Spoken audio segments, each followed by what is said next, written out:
자, 여러분들, 안녕하십니까. 역사 한 수업입니다. 자, 이 영상은 여러분들이 복습하는데 도움이 되기 위해서 만든 영상이고, 또 전체적으로 이번 시험범위 관련된 것을 총 정리해보는 영상입니다. 한번 여러분들이 도움되면 좋겠습니다. 자, 가장 먼저 볼 부분은 무엇인가? 1860년대, 70년대, 80년대에 대한 내용입니다. 자, 1860년대, 즉, 우리 19세기죠. 19세기. 19세기 초부터 세계사적으로 어떤 상황이었는가를 잠깐 떠올려 보도록 하겠습니다. 19세기 초부터는 서양 열강들이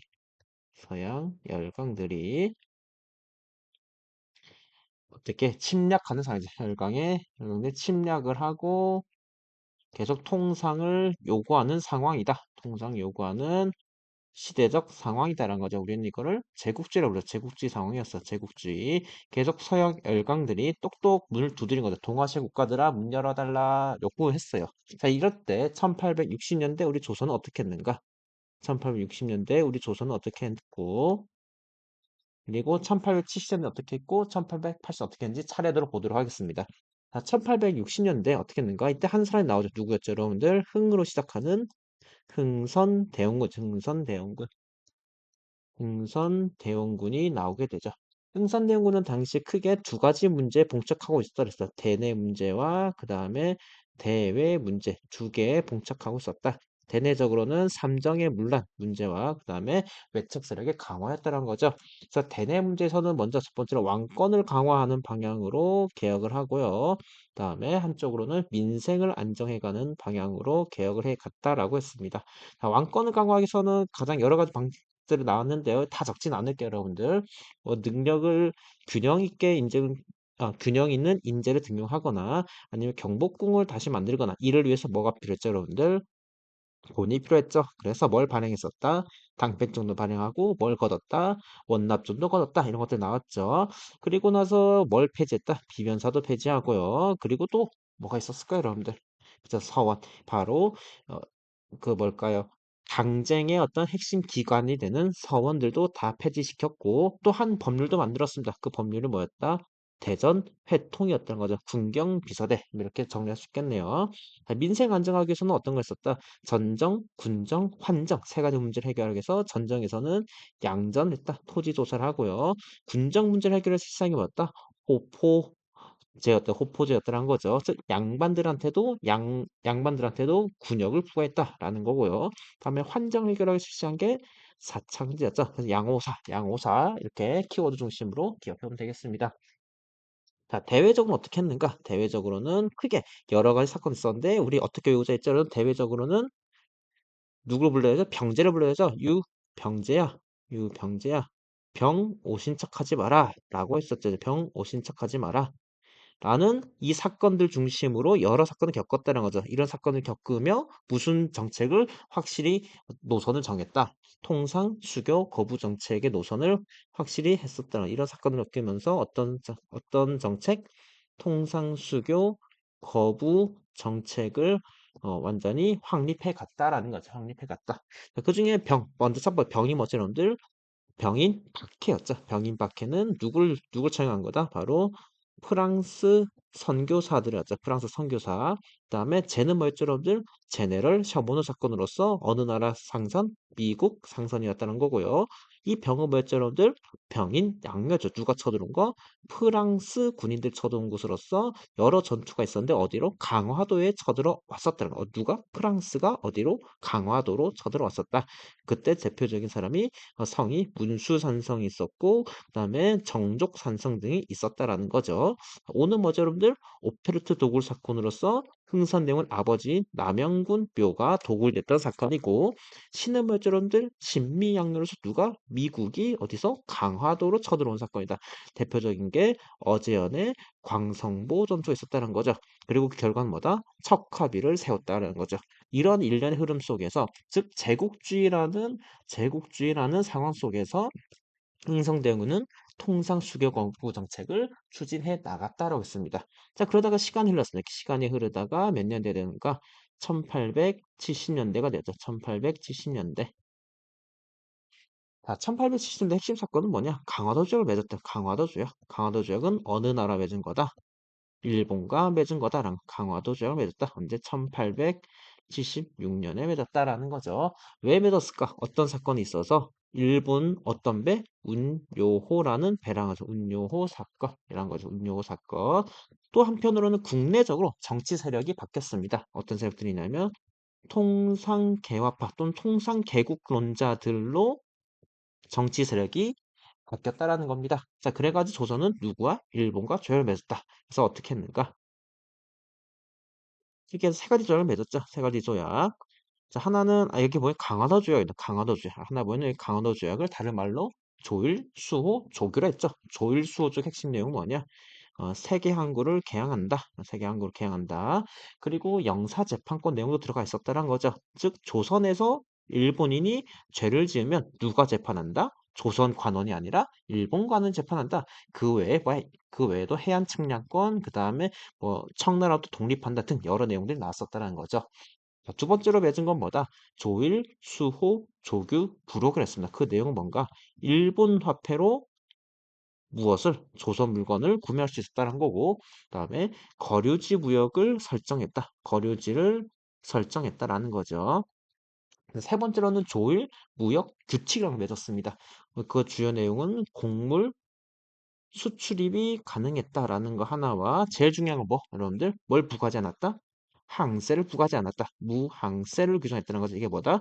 조일 무역 규칙이다라는 거죠. 이 세 가지 조약을 맺으면서 우리는 일본과 외교를 맺고 그 다음에 통상도 이루어지게 되었다라는 겁니다. 자, 또 이제 시간이 흐릅니다. 시간이 흐르다가 1880년대가 됐습니다. 1880년대.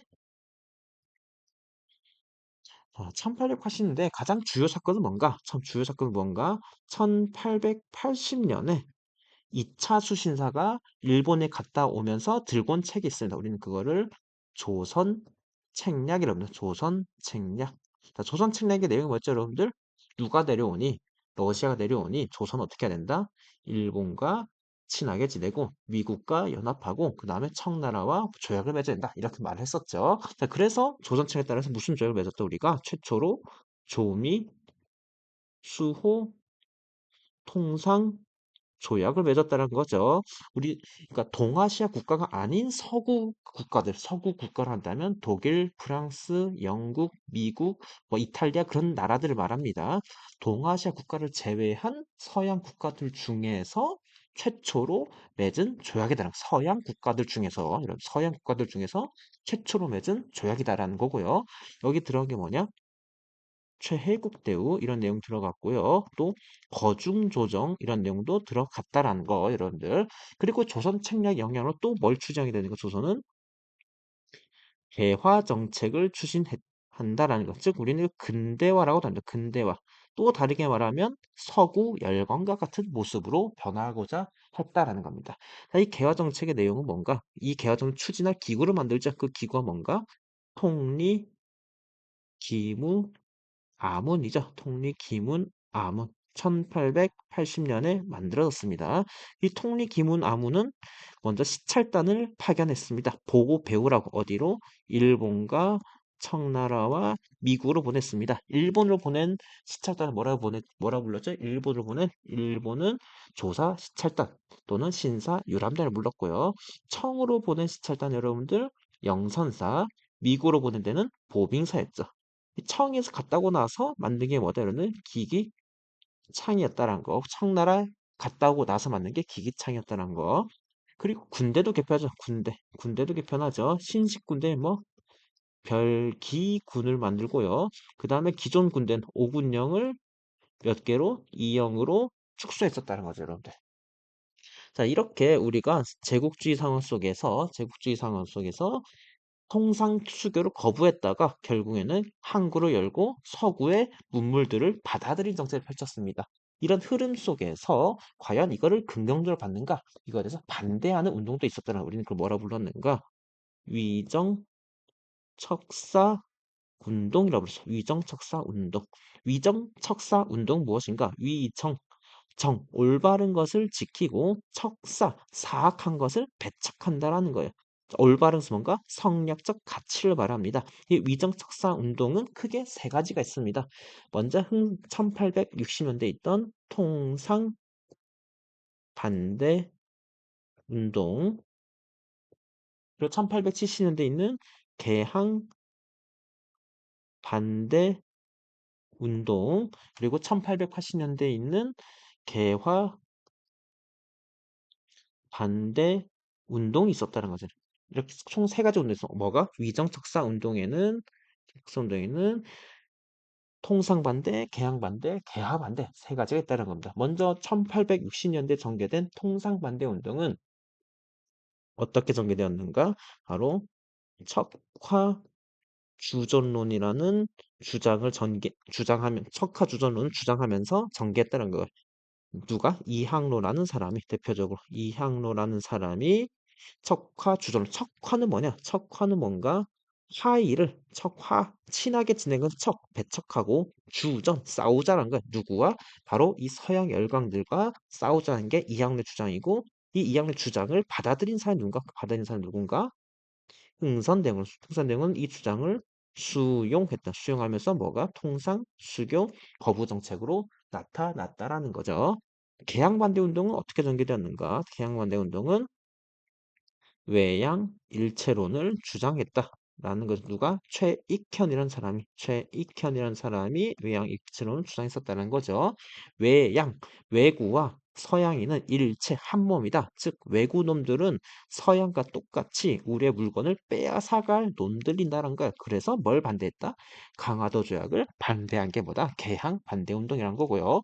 개화 반대 운동은 이 조선 책략이 들어오면서 조선 책략의 영향으로 손책략의 영향으로 이 영향으로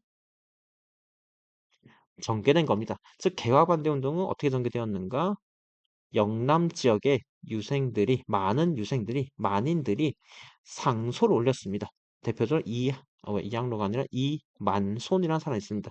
이 영남반에서 내용 뭐가 있는가? 조선 책략을 비판하는 내용이 들어있어. 비판하는 내용. 이게 비판 내용 어떤 게 있었는지 기억나는 사료 본 거 우리? 전 러시아는 우리 혐의가 없는 나라이다. 즉 우리하고 적대적으로 대응할 나라가 아니고 미국은 아주 나쁜 나라다라는 거예요. 미국과 연합하게 되면 우리의 물건들이 빼앗길 것이다라고 주장한 게 뭐였다? 그게 조선 책략이다라는 거야. 이 조선 책략 비판을 통해서 뭐를 개화를 반대하고 있다는 거예요. 크게 통상 개항 개화 반대 운동을 통해서 우리는 뭐 이게 위정 척사 운동이다라고 보면 되겠습니다. 자, 이 중에서 1880년대 시기에 개화 정책을 추진하게 되면서 다양한 문제가 발생이 돼요. 이 문제가 발생한 과정 속에서 한 사건이 발생이 됩니다. 그게 뭐냐? 이모군란이죠. 그럼 1880년대 있던 사건들 여러 가지를 다시 한번 확인해 보도록 좀 더 자세히 보도록 하겠습니다. 1880년대, 1880년대. 1880년대의 개화 정책은 통리, 기문, 아문 중심으로 계속 진행되고 있습니다. 계속 진행이 되고 있어요, 여러분들. 계속 진행이 되고 있는 상황이다. 진행되고 있는 상황 속에서 일이 발생합니다. 그러나 일이 하나 어떤 일? 임오 굴란이라는 사건이 발생하게 됩니다. 언제? 1882년에 왜 발생이 되는가? 바로 개화 정책을 추진하는 과정 속에서 세금이 늘어나면서 누가 피해를 봤다? 바로 농민들 피해를 봤다. 또 한편으로는 일본의 경제 침탈로 인해서 농민들 삶이 어려워졌다는 거고요. 또 무엇보다도 친식군대를 만들면서 누구에 대한 대우가 악화되었다? 구식군대에 대한 차별이 늘어났다는 거죠. 뭐 개화 정책을 추진하는 과정 속에서. 자, 그렇다면 농민들과 어, 잘 그쵸. 네, 농민들과 군인들은 개화 정책에 대해서 당연히 부정적인 생각을 갖게 될 겁니다. 이런 상황 속에서 어디서 시작되는가? 어떻게 전개되는가? 선해청에서 시작이 됩니다. 밀린 월급을 주는 과정 속에서 온갖 먹을 수 없는 쌀에 먹을 수 없는 게 섞여 있었다는 거죠. 선해청이 시작해서 민교모 지배가 불을 질러버리고 그다음에 이 경제 침탈의 주범인 일본 공사관도 불태워버리고 자 그러면서 누가 재집권했는가? 통상 수교 거부를 주장하는 흥선대원군이 재집권하면서 당연히 뭘 중단했는가? 개화 정책을 중단했었다라는 것. 개화 정책을 중단했다는 것. 하지만 누가 청이 진압을 하게 됐다. 청이 들어오는 진압을 하게 됐다라는 거예요. 자, 따라서 그 결과는 먼저 청나라에 의해서 진압이 됐기 때문에 청나라는 조선한테 요구합니다. 우리한테 혜택을 달라. 그러면서 뭐다? 청나라가 달달하게 꿀을 빨았다 해서 조청 상민들이 바다와 육지에서 조청 상민 수륙 무역 장정을 맺게 됐다는 거죠. 수총상민 수륙 무역 장정. 여기에는 내지 통상할 수 내용이 규정되어 있다. 자세한 건 다음에 1회 과정 끝나고 배우게 될 겁니다. 그리고 이 임오군란 과정 속에서 누가 피해를 받는가? 일본이 피해를 받죠. 그래서 일본은 이 피해를 보상하기 위해서 뭘 맺었는가? 조선과 일본 간의 재물포 조약을 맺었다라는 거고, 여기 들어간 내용이 뭐였다? 대표적인 게 바로 군사가 주둔할 수 있는 내용이 들어갔다라는 거죠, 여러분들. 자, 이 이목을 계기로 이제는 이 개화 정책을 추진하는 개화파를 추진하는 개화파가 분열이 됩니다. 분열이 돼요. 지금 천천히 가니까 이런 반란들이 발생한 거 아니냐? 빠르게 진행하자라는 급진개화파와 아니다. 그래도 천천히 가자라는 온건개화파로 나눠진다 했고, 이 급진개파 대표 주사는 누구였는가? 김옥균이라는 사람이었어요. 이 김옥균을 중심으로 해서 반란을 일으킨다. 우리는 그걸 뭐라 부르는가? 갑신정변이라고 부르죠. 갑신정변. 바로 1884년에 발생됩니다. 자, 그러면 갑신정변은 왜 일어났는가? 왜 일어났는가? 먼저 급진개혁파의 정치적 입지가 줄어들게 됩니다. 제가 왜 줄어들게 되었는가? 차관을 도입해오겠다. 어디서? 일본으로부터 도입해오겠다고 약속했으나 결국 그 약속은 무산되었다는 거고요. 한편으로는 일본이 약속합니다. 무슨 약속? 급진기한한테 너희들이 정변을 일으키게 되면 우리가 군사 지원을 해주겠다라는 약속을 하게 됩니다. 자, 그래서 정변이 일으킵니다. 어떻게 전개됐는가? 어떻게 전개되었는가?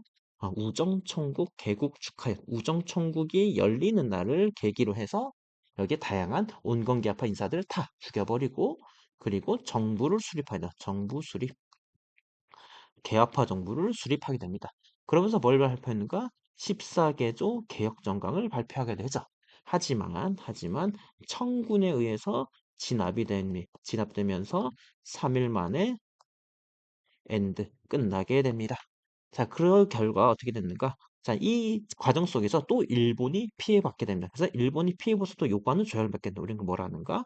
한성조약을 했죠. 한성조약. 자, 한성조약과 제물포 조약은 공통점이 뭔가? 나중에 이야기할게요. 그리고 청나라와 일본 간에 뭘 맺었는가?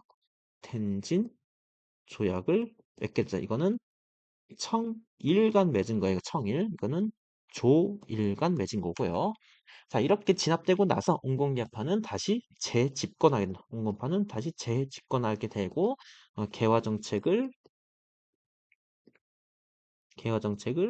재추진하게 된다라는 거예요.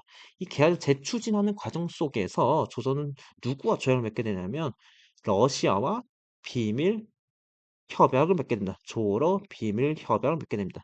하지만 러시아가 조선과 조약을 맺게 되니까 누가 이거를 우려했는가? 바로 영국이었죠. 영국은 러시아의 남하 정책에 불만을 갖고 있었다는. 그래서 영국 어딜 점령했었다? 거문도를 강제로 거문도를 점령했다는 거죠. 우리는 이거 뭐라 부른다? 거문도 사건이라 부르는 거죠. 자, 이렇게 한반도를 둘러싼 누가? 청, 러, 그다음에 영국까지 이 한반도를 둘러싼 경쟁을 벌어지게 되니 조선은 어떤 걸 선택하게 되는가? 따라서 조선 중립화론이 나오게 된다는 거죠. 조선 중립화론이 나오게 된다는 거죠. 외교에서 중립은 뭔가? 분쟁 지역에서 벗어나겠다라는 거죠. 어떤 분쟁? 청, 러, 일, 영이 한반도를 두고 분쟁을 벌이는 거죠. 벗어나겠다라는 게 외교에서 말하는 중립이란 거죠. 주장사는 누구였던가? 부들러와 육일준이 있었다라는 거죠. 부들러와 육일준이 있었다는 거. 부들러와 육일준이 주장을 했다는 거고, 육일준이 미국으로 파견된 건 아닙니다. 미국 파견되지 않았다라는 거. 자, 한편 재물포조약과 한성조약의 공통점 한번 봅시다. 음. 재물포와 한성적에 비교를 하게 되면 먼저 공통점이 있다면 모두 다 누가 맺은 거다? 조선과 일본. 조선과 일본과 맺었다는 것. 하지만 차이점이 있다면 여러분들 그 왜 맺게 되는 건 다른 거죠. 이거는 이모군란의 결과 맺은 거고요. 이거는 갑신정변의 결과 맺은 거고요. 또 내용상 있어서는 여기서는 군대 주둔 내용이 들어가 있다는 거고요. 여기는 군대 주둔 내용이 없다는 거죠. 이런 차이가 있다라는 거 다시 한번 더 기억하면 좋겠습니다.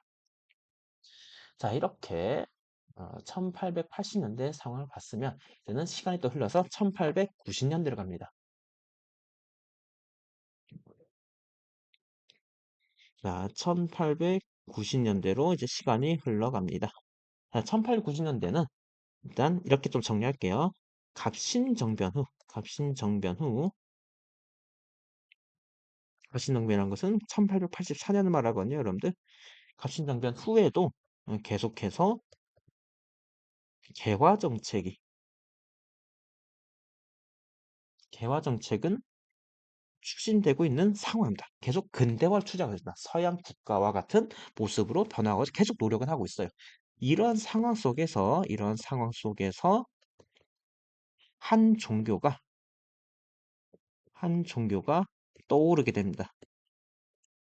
떠오르게 되니 그 종교는 무언가 이름하여 동학이란 거죠. 동학의 운동 시작은 교조 신원 운동에서 처음에 출발하게 됩니다. 교조신원 운동이 처음 출발하다가 이 동학 교도들이 조직적으로 반란을 일으켰던 건 어느 지역이었는가? 바로 고부였다는 거죠. 고부. 그래서 고부 지역에 고부 농민 봉기가 발생하게 되고요. 그리고 고부 지역에서의 발생 봉기가 이제는 전라도 전체로 확산됩니다. 우리는 그거를 1차 봉기라고 하게 되죠. 그리고 1차 봉기가 끝나고 나서 잠시 평화가 찾아옵니다. 우리는 그거를 전주 화약기라고 부르고요. 그리고 나서 다시 동학교도들이 연합해서 봉기를 일으킨다. 우리는 그거를 2차 봉기라고 부르게 됩니다. 자, 먼저 일단 교조신화운동 같은 경우는 1892년, 93년경에 발생한 사건이고 여러 가지 운동이 있다 했지만 우리는 수업 때 크게 두 가지가 나눴습니다. 하나는 삼례 집회와 하나는 보은 집회였습니다. 삼례 집회와 보은 집회의 특징은 다르다 했습니다. 삼례 집회는 종교적 요구가 굉장히 많았다. 누구에 대한? 최재우에 대한 신원을 요구했다는 거고, 즉 억울함을 풀어달라라는 요구를 했다는 거고요. 보은 집회에서는 정치적 요구가 많았다. 정치적 요구, 즉 개화 정책에 대한 비판, 또 서양 세력과 교류에 대한 비판 등 정치적 요구가 늘어났다라는 점에서 차이가 있다라고 했습니다.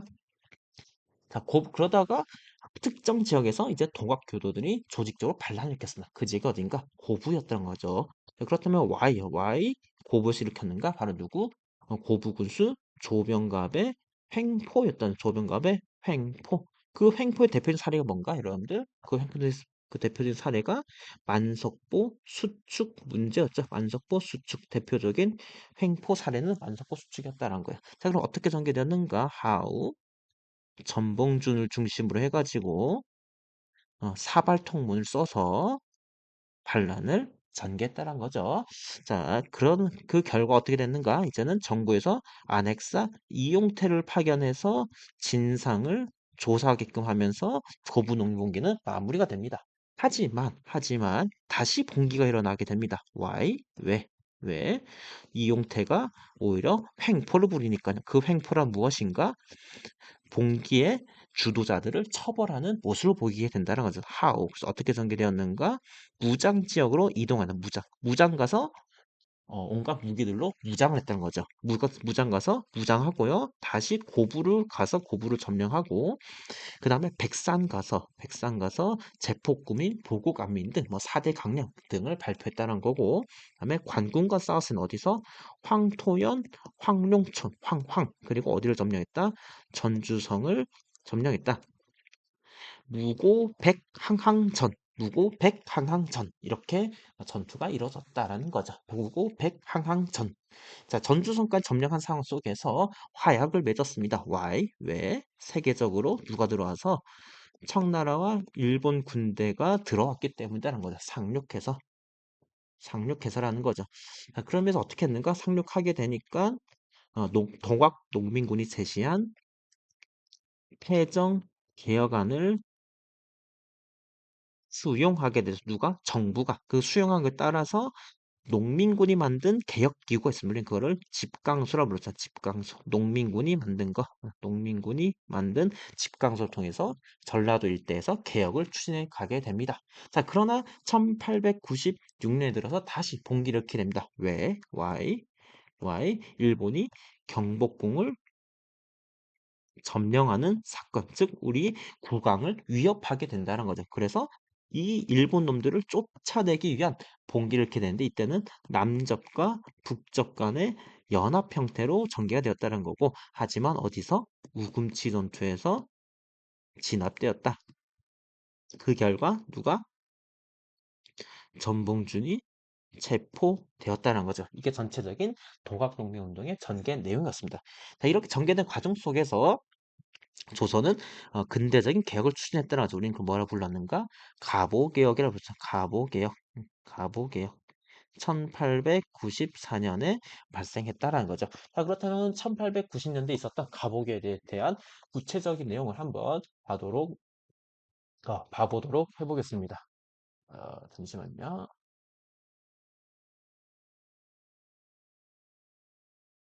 네. 자, 1890년대, 다시 1890년, 다시 1890년대입니다. 1890년대.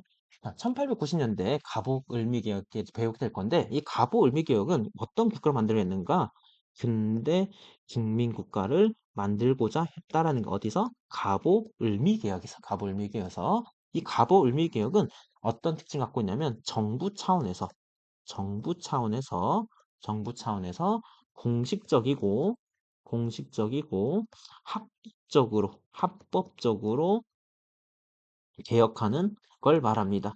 참고로 여러분들 근대 국민국가로 나아가기 위해 갑신정변이나 동학농민운동들이 운동 전개했었다라는 거예요, 여러분들. 다만 그들은 공식적이고 합법적이지 않았습니다. 반란이라는 비공식적인 불법적인 방식으로 운동을 해왔다라는 거죠. 하지만 이 갑오 을미개혁 같은 경우에는 정부가 법률을 통해서 공식적으로 추진했다는 점에서 다릅니다. 자, 이 중에서 근대 국민국가가 어떤 특징을 보이는지 다시 한번 떠올려 봅시다. 정치적으로는 어떤 특징?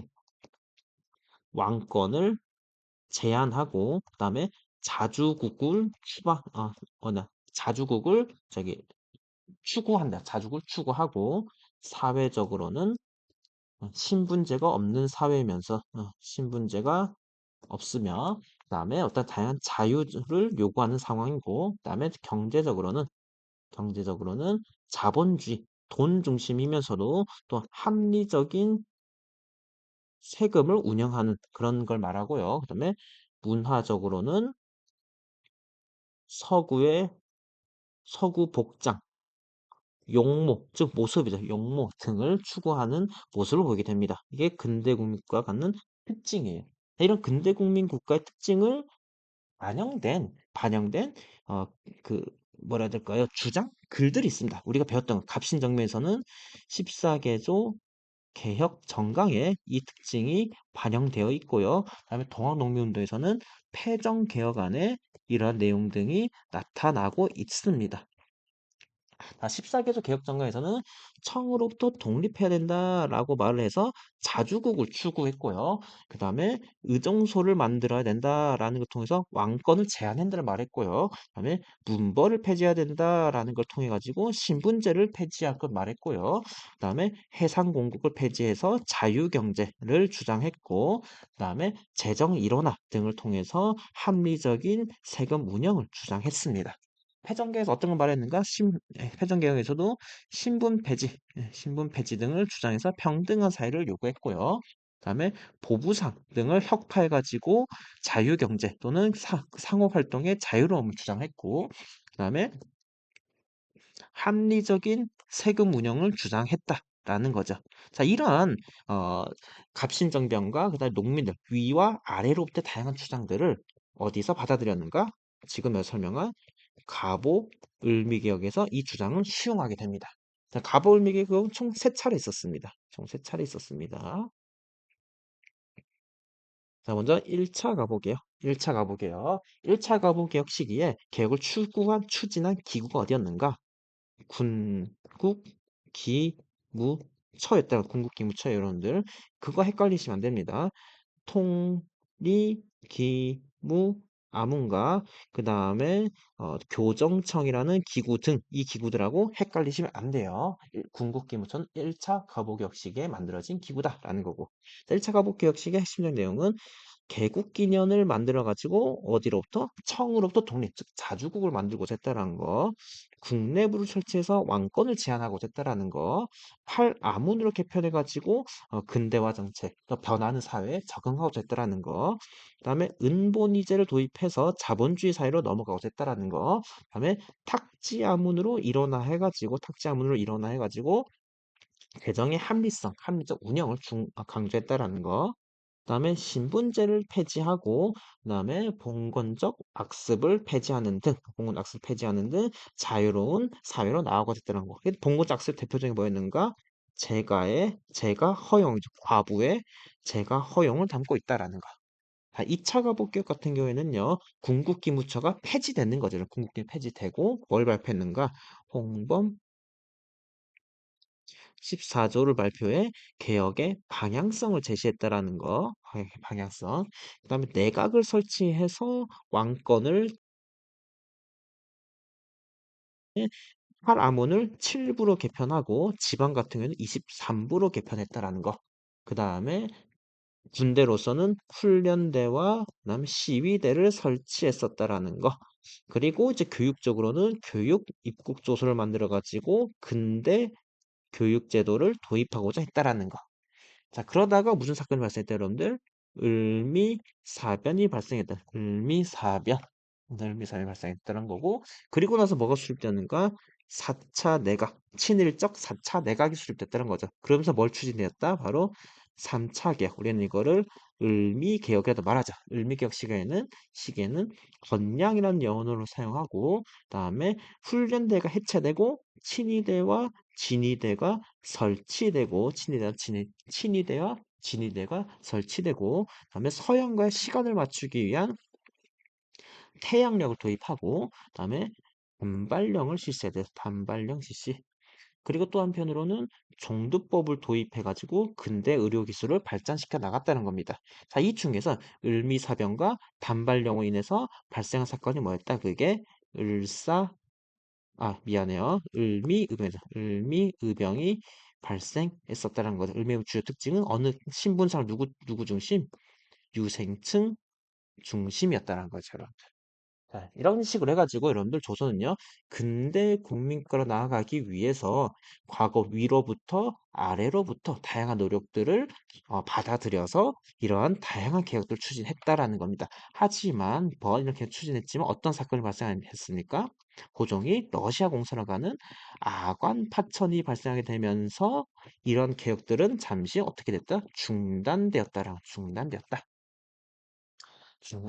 자, 그렇다면 이제 그 이후 내용을 또 이제 한번 쭉 정리해 보도록 하겠습니다. 잠시만요. 네. 그러면 이제 여기서 다룰 건 뭐냐? 1890년대 후반과 1900년대에 대해서 한번 보도록 하겠습니다. 자, 아간 파천이 발생했어요. 을미개혁하다가 아간 파천이 발생했습니다. 이때가 되냐? 1896년입니다. 1896년. 자, 아간 파천에서 뭐가 취소되었다? 가보 을미개혁이 취소되었다는 거죠. 그 취소 내용은 내각을 폐지하고 뭘 설치했다? 의정부를 설치하고 그 다음에 반발령을 취소하고 또 의병들의 해산을 권고하고 그다음에 지방을 13도로 개편했다. 이런 게 나왔다라는 거죠. 자, 그러나 강력한 요구로 인해서 어디로 들어왔는가? 경운궁으로 환궁했었다는 거죠. 바로 국내에서의 환궁 요구와 그다음에 세력 균형의 상황에 있었던 일본과 러시아 간의 세력 균형 황궁 하게 되고 그다음에 대한제국을 선포하면서 간판을 바꿨다는 거. 언제? 1897년에 대한제국을 만들게 되었다는 거예요. 이런 상황 속에서 한 단체가 나오겠다. 한 단체. 그 단체는 무엇인가? 독립협회. 1896년에 독립협회가 났습니다. 이걸 만든 사람이 누군가? JP. 서재필, 서재필이라는 사람이죠. 독립할 때 다양한 활동을 하게 됐습니다. 계몽 교육을 하고요. 그다음에 국권을 수호하기 위한 운동도 하고요. 그다음에 자유, 민권에 대한 주장도 하고요. 그다음 의회를 설립하는 운동도 했었다라는 거예요.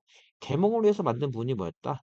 독립문이었다는 거고요. 국권 수호하기 위해서 러시아 이권을 막았다. 그래서 만든 게 만민 만민 공동회를 개최해서 러시아 이권을 철회했다가 대표적인 게 이제 전령도다. 전령도. 이제 전령도를 철회했다는 거고. 그러니까 자유는 특별한 거 없고요. 의회에서는 의회를 설립해서 소집한 게 뭐였다? 여러분들 관민 공동회였고 해서 결정이 뭐죠, 여러분들? 헌의 6조였다. 헌의 6조. 헌의 6조에서는 대표적으로 뭘 주장하고 있죠? 정치 체제로서 입헌 군주제를 지향하고 있다는 거죠. 하지만 이 독립협회는 공화정을 추진한다라는 모함이라는 거죠. 모함으로 인해 누구에 의해서 한국협회에 의해서 해산됩니다. 황급해서 강제 해산됩니다. 이때 1898년입니다. 해산되고 난 후에 대한제국은 개혁을 추진합니다. 우리 개혁을 뭐라 부르는 거? 우리는 그거를 광무 개혁이라고 부릅니다. 광무 개혁의 원칙은 뭐였는가? 구본 신참입니다. 구본 신참은 그러니까 옛것을 근본을 하고 새로운 것을 참고한다는 겁니다. 자, 그래서 구본 신참에 따라서 정치 제도는 옛것을 참고합니다. 그래서 옛걸 참고해서 만든 법령이 뭔가? 그게 대한국 국제라는 거, 대한국 국제라는 거죠. 대한국제의 내용 크게 두 가지가 있습니다. 우리는 자주국가다. 그리고 또 한편으로 우리는 전제 군주정이다라고 말하고 있습니다. 자주국으로서 우리는 청나라와 조약을 다시 맺게 됩니다. 우리는 그게 무엇인가? 한청 통상 조약이라는 거고요. 전제군주로서 왕권을 강화시킵니다. 황제권을 강화시킵니다. 그래서 군사권을 장악하기 위한 원수부 설치, 그다음에 재정권을 장악하기 위한 국내부 기능 강화라는 거, 국내부 기능들을 강화시켜 나갑니다. 이게 바로 우리는 구본이라 볼 수 있고요. 구본이라 볼 수 있고요. 그다음에 신참은 무엇을 합니까? 신참은 다양한 근대 시설을 도입하게 됩니다. 그때 대표적인 뭔가 전차입니다. 전차. 전차가 청량리에서 그 다음에 인천으로 가는 인천인가? 아 서대문에 미안해요. 청량에서 서대문으로 가는 전차를 처음으로 만들었다는 거. 그 외에도 이제는 근본이제를 도입을 시도했다라는 거 이런 내용들을 볼 수가 있습니다. 자 이렇게 우리가 대한제국이 광부개혁 추진한 이 과정 속에서 세계사적으로 무슨 일이 발생하고 있었는가? 러일 전쟁이 발생하고 있었다는 거죠. 러일 전쟁이 발생하고 있었다. 러일 전쟁은 1904년부터 1905년까지 발생한 일이었다라는 거죠. 자, 이게 러일 전쟁 속에서 우리의 국권이 어떻게 된다? 이제는 바로 침탈하게 된다라는 거죠. 자, 그렇다면 이제는 국권 침탈 내용에 대해서 보게 될 건데 여러분들 그거를 이제는 곧 보게 될 건데 잠시만 기다려주세요. 이제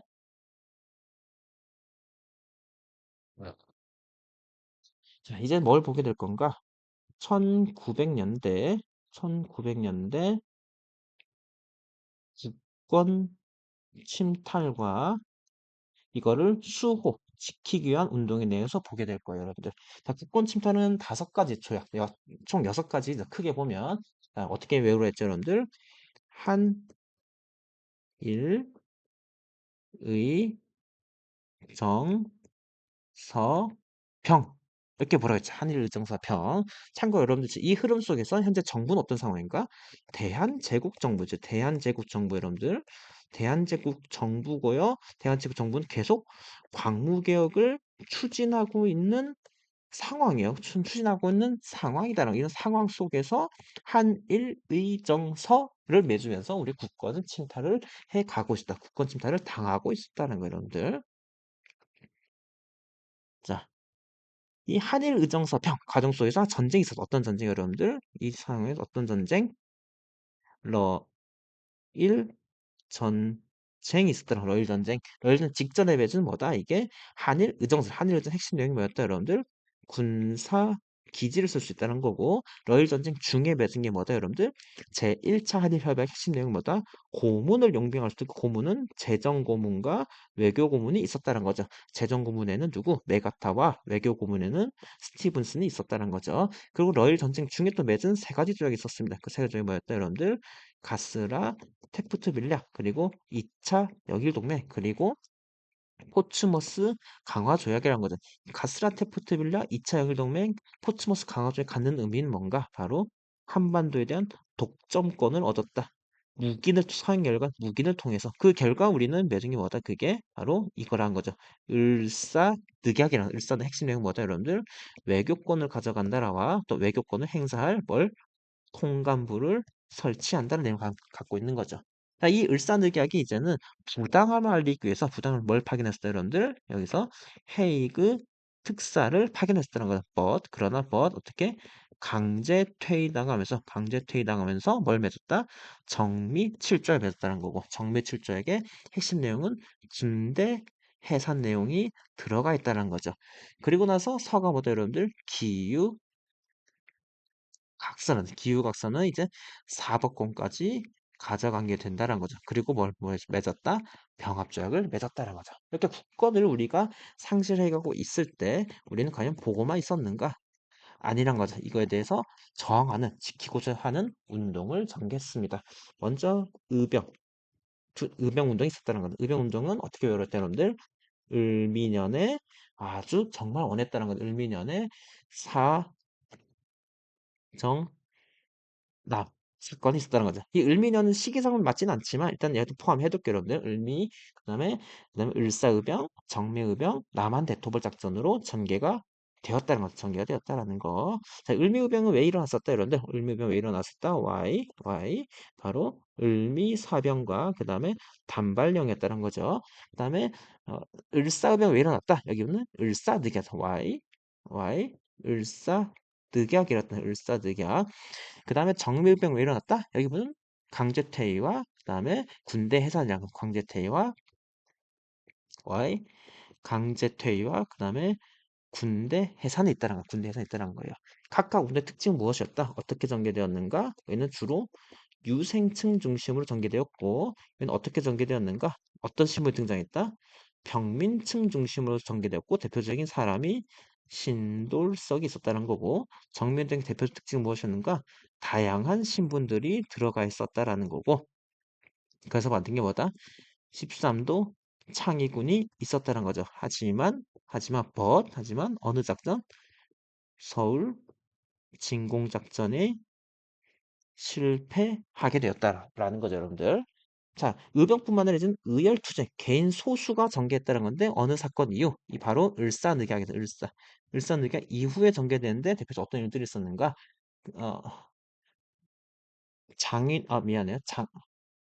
민영환이 자결하고 그다음에 장인한 전명훈이 누구? 스티븐스 저격하고 그다음에 안중근 의사가 저기 뭐야 이등 방문을 저격하고 등의 사건들이 있었다라는 거죠. 어떤 사건이요? 이런 사건들이 어느 사건 이유다? 바로 을사늑약 이유다라는 거 여러분들.